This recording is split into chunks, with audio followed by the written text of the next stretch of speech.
in this pursuit of law and spirituality. I would like to invite Professor Dr. our arena of knowledge and our professor in charge of Campus Law Center to please deliver his welcome address for the valedictorian. Goswami ji, Vinay Kannati, Dr. Seema Singh, distinguished participants and dear students. I don't have to of law repeat and it. spirituality. During these 3 days, distinguished scholars from around the world have presented their views on the relationship between law and spirituality, and we have tried to collect these pearls of wisdom and bring them out. And we have tried to collect these pearls of wisdom and bring them out in the form of a book for the benefit of all those who are interested. As we gather on this digital forum to conclude the 3 days seminar, I am reminded of a small story. One night, the poet Avhadi of Karman was sitting on his porch, bent over a vessel. He was bent and looking into the vessel, which was full of water. Shams Tabrizi, a great Sufi mystic, happened to pass by. The mystic looked at the poet, at what he was doing, and then he asked the poet, "What are you doing?" The poet said, "The moon is a bowl of water."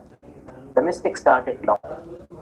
With an uproarious laughter, the poet started feeling uncomfortable and a doubt gathered. Go after him. And the poet said, "What is the matter? Why are you laughing so much? The God Meenakshi. Why are you ridiculing?" The God Meenakshi. The mystic said, "Unless you have broken your neck, why don't you look directly at the moon in the sky? The moon is there. The full moon is there in its vast splendor." And this poet was sitting with a ball of water and looking into the ball of water at the reflection of the moon. Why seek the truth indirectly by looking at the reflection? Centuries pass and people go on reflecting the reflection of the reflection of the reflection. And the real moon is always there in the sky waiting for us. It is our moon. It is our sky. We can look directly. We can be immediate about it. We have been given eyes to see and to see it directly and to appreciate it directly. This is precisely the relationship between law and spirituality. Whenever we have doubts about laws, the key to understanding is to look directly to spirituality, and we may be able to find answers to our questions and resolve our doubts. Thank you very much, Honorable Minister Mrs. Meenakshi Gopal Krishna Goswami and Sri Vinay Kannati, for having spared time to address the conference. Thank you very much. Thank you so much, sir. And I will take this proud privilege to invite great spiritual leader, His Holiness Sri Gopal Krishna Goswami ji, Chairman of ISKCON, to deliver his keynote speech. Over to you, Swami ji. Hare Krishna. Om Gyantimanandasya Gyananjanashvalakya Chakshumiltanena Tasmai Shri Gurave Namaha. I have a very bad throat. Spiritual knowledge also. If we cultivate spiritual knowledge from a young age, what will happen? You'll have people who will grow up with strong character. What is lacking in society today is our determination to build a strong character. We have to know the foundation, and if our foundation is strong, then we can be an asset to the society. So, law and spirituality is a good topic, because for any law is to be successful, it has to be based on spiritual character. So, Prahlad Maharaj said, cultivate spiritual life from a young age, because the human form of life is very rare. Now, cultivate from a young age. We have seen in our day-to-day lives, just like, for example, these days, the computers are very important to our lives. So we have toddler schools that are teaching children from the age of 2 how to operate the computer. When we see the need, we adjust accordingly. Similarly, you must realize the human life is very rare. And if we do not cultivate spiritual knowledge, we will not know how to utilize the human body. And if we don't know how to utilize the human body, what will you see? We'll be victims of lust, anger, greed, etc. Krishna says in the Bhagavad Gita, lust, anger, and greed are three highways that take you head to hell. So we need to discipline our lives based on the teachings that are there in the Vedic text. The word Veda means knowledge. Now, as we know, there are two types of knowledge. One is spiritual knowledge, one is material knowledge. Material knowledge emanates from the efforts of scientists, politicians, etc. And material knowledge keeps changing because it is produced by those whose senses are imperfect, those who have a tendency to cheat, those who make mistakes. Whereas spiritual knowledge doesn't change with the passage of time. Spiritual knowledge does not get diluted. Take, for example, the knowledge that is there in the Bhagavad Gita. The Bhagavad Gita, in the words of HH Bhaktivedanta Swami Prabhupada, is actually a book of knowledge. Everything that applies or is explained in the Bhagavad Gita happens to everyone. For example, the Bhagavad Gita explains that there is soul in the body which is eternal, and the body develops and eventually gets destroyed. This happens to everyone. Bhagavad Gita says, birth and disease in old age cannot be avoided by anyone. So that's true. Regardless of what your faith is, you have to go through these miseries of life. Bhagavad Gita explains, Khalayama Shashara. This is one of the characteristics of material world. There's misery and everything is temporary. So Bhagavad Gita, if we want peace in society, if we want harmony in society, we need to produce men of character. If we don't produce men of character, there won't be any spirituality in life. If we don't have spirituality in life, there won't be any honesty or integrity. And what will happen? There's going to be, as we often say, world of cheaters and cheated. People are ready to cheat, and people are ready to get cheated. Therefore, spirituality is absolutely important if we want to live if we want to have a harmonious society, a peaceful society. And the knowledge should be taken from the ancient books of knowledge. Bhagavad Gita summarizes the vast Vedanta Sutra, and it summarizes the entire Vedas. And actually, as I said, it's a book of knowledge. Bhaktivedanta Swami Prabhupada, the founder of ISKCON, he translated nearly 90 books in the English language, which have been further translated in over 70 languages of the world. And Bhaktivedanta Swami, through his books, has shown to the world how the Bhagavad Gita is as relevant today as it was 5,000 years ago. Actually, Krishna said, he imparted his imperishable knowledge, science of yoga, to the sun god. And gradually it came down to Ikshaku and Manu. And then the Lord retold this knowledge to Arjuna. Now, Bhagavad Gita, what does it teach us? It teaches us there is a Lord in control. And if we acknowledge that, that is perfection of knowledge. Then it explains the position of the jiva, the living entity, that represents a real identity.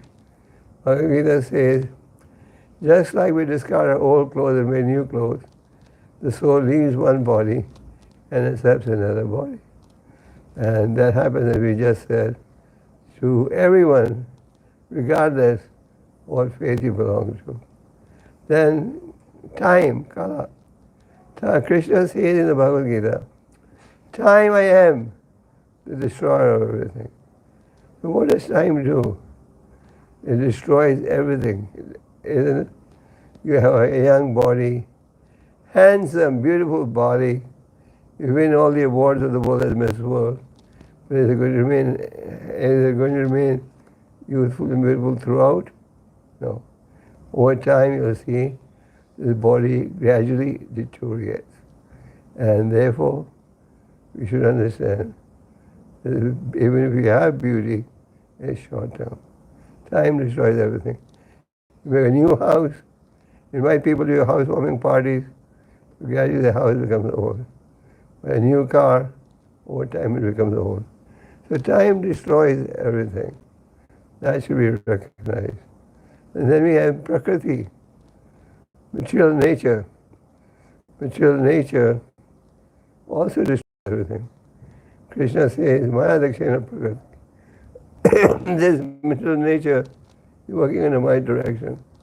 Lately we have seen in society today that the frequency of natural disasters has gradually gone up.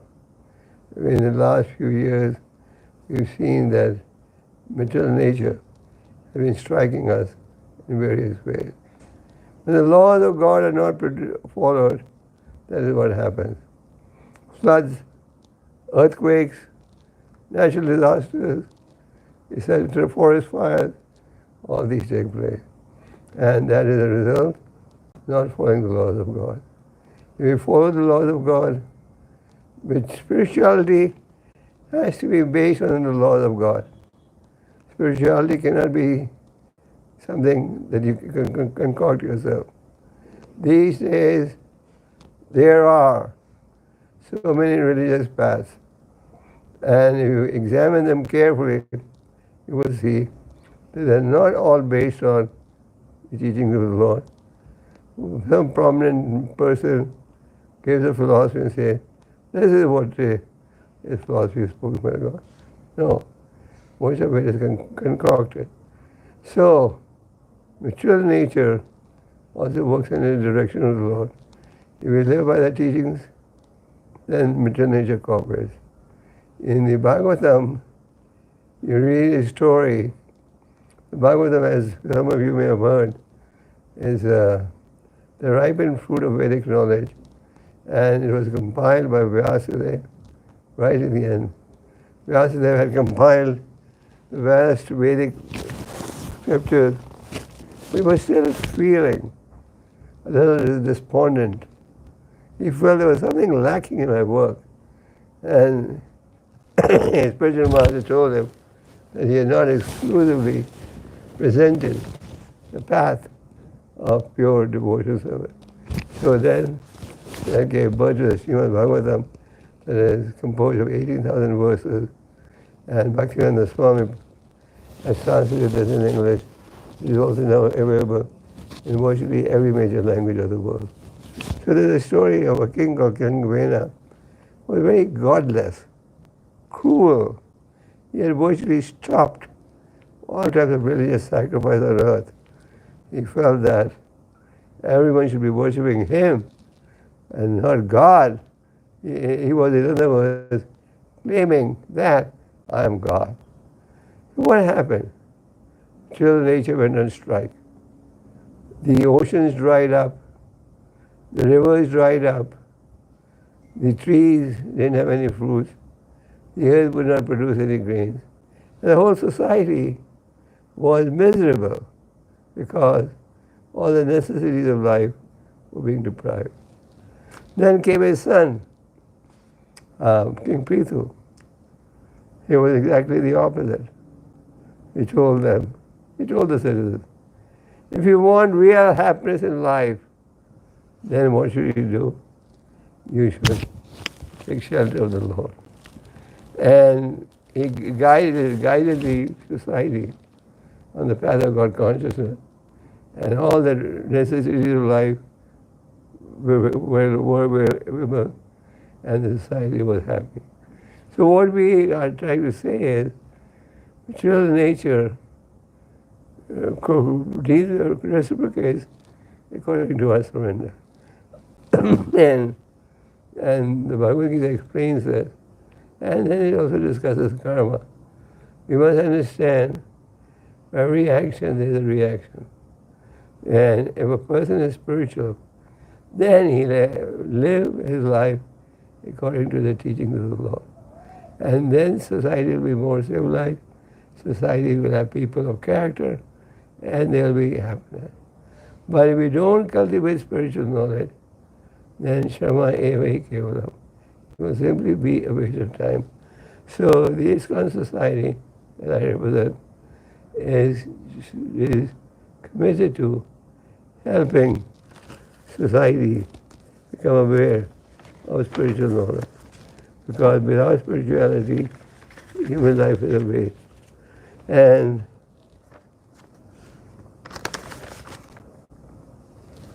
unless we cultivate spiritual knowledge, it is simply, everything else is a waste of time. So ISKCON society was formed by A.C. Bhaktivedanta Swami Prabhupada, and the purpose was to correct this imbalance in society. There is an imbalance, and especially today we see things are getting from bad to worse. So spirituality is absolutely essential, and we need to recognize what is genuine spirituality. And if we have spirituality as a guide, then you'll have children growing up with character. And if they grow with good character, they are positive assets to the society. And if they don't grow up with good assets, they are not an asset. These days, I'm sure you know in the West, but even in India you see the youth of India is virtually getting spoiled. They get exposed to, they become drug addicts at a young age, etc. Why is that? Because parents don't consider it their responsibility to also give them spiritual knowledge. Lord Rishabhadev's teachings are found in the 5th canto of the Bhagavatam. King Rishabhadev was a king and a great devotee of the Lord. And he had 100 sons. And he gave his 100 sons education so that they could be happy. So Lord Rishabhadev says, one should not become a father or a mother till he can take his dependence back to Godhead. In other words, as parents, it becomes our duty to not only give them material education, but also spiritual education. I see that in India, the rich people are very fond of sending their children abroad for education. They want them to get the best of material education. But for spiritual education, nobody recognizes the importance. That is a tragedy of society today. So this ISKCON society is trying to make people realize what is real knowledge and how spirituality can be practiced. So we hope that the session we had today was just the beginning. We plan to have more sessions in future, and our goal is to create the imbalance in society. In India, according to a recent report, there are 4 crore cases in the courts. 4 crore. Out of the 4 crore, 1 crore are civil cases and 3 crores are criminal cases. So, can you imagine in how many lifetimes are these cases going to get finished? So 4 crore cases in different courts of India. Whereas if people had spiritual knowledge, if they had character, none of this would take place. It would be much smaller. So look at it from many angles. Spirituality is a must.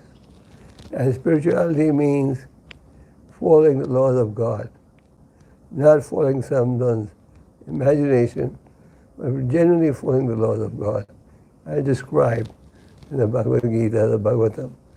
We have genuine books of knowledge, and by following these books, we get direction, just like in material life. We go to school, colleges. So similarly, we should also be anxious to cultivate spiritual knowledge. So spirituality is a must. Sometimes people say, we are secular. We cannot cultivate or practice or teach any form of religion. Secularity doesn't mean you don't talk about God consciousness. Secularity means you have people of different faiths and you let them practice their faith as they see fit. When HH Bhaktivinoda Swami was in Iran in 1975, he told the local people, chant the names of Allah if you want, but chant the names of God. So we need to cultivate spirituality, and we need to give society this education so that they can be progress in society. And today what do you see? You see the opposite. So this is the greatest need of society. Our spiritual grandfather used to say, if it's all, there's a shortage. If at all, the shortage of anything is the spiritual education. So we want to thank all of you for participating in this conference, and we hope that you all have benefited from this conference, and we hope that we can have more of these conferences. I want to thank all of you for participating in this, and we hope that we can have more of these conferences, because our goal is to inject spirituality in society. Thank you very much. Hare Krishna.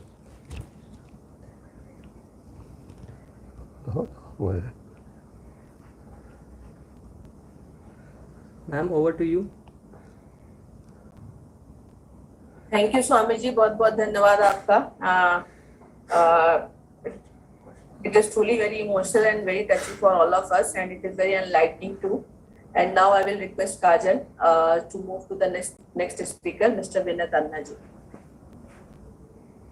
Thank you, ma'am. I would like to introduce Mr. Vinay Tanna.